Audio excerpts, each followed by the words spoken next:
પેલું એક ફિલ્મ હતી, ખબર છે કે કેવી રીતે જઈશ?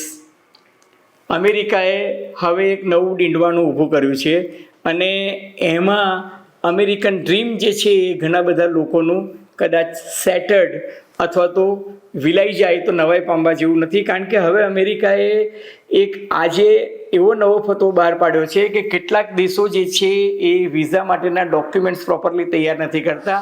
તો કેટલાક દેશો, નામ નથી આપ્યું પણ ગર્ભિત ઇશારો મેક્સિકો, ચીન અને ભારત તરફ છે કે કેટલાક દેશોના લોકો અમેરિકામાં આવીને ગેરકાયદેસર રીતે વસવાટ કરે છે.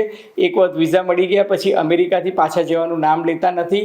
એટલે આવા લોકોએ એક ફાઇનાન્શિયલ ગેરંટી રૂપે અમેરિકાના વિઝાની અરજી કરે, એટલે B1 B2 કેટેગરીમાં, એટલે કે બિઝનેસ પર્પઝથી લેતા હોય કે ટુરિસ્ટ પર્પઝથી લેતા હોય, એટલે B1 B2 વિઝા તમે લો તો અરજી કરવાની સાથે તમારે $10,000 કે $15,000 એક જેને કહે છે ને કે બોન્ડ જે છે એ બોન્ડની રકમ ભરી અને જમા કરાવવી પડશે. કારણ કે અમેરિકન સરકાર એવું માને છે કે આ દેશોના લોકો, એક યાદી બહાર પડવાની છે 15 દિવસમાં, પણ આ દેશના લોકો જે છે એ ઓવરસ્ટે કરે છે, એટલે અમેરિકામાં વિઝાની મુદત કરતાં વધારે રોકાઈ જાય છે.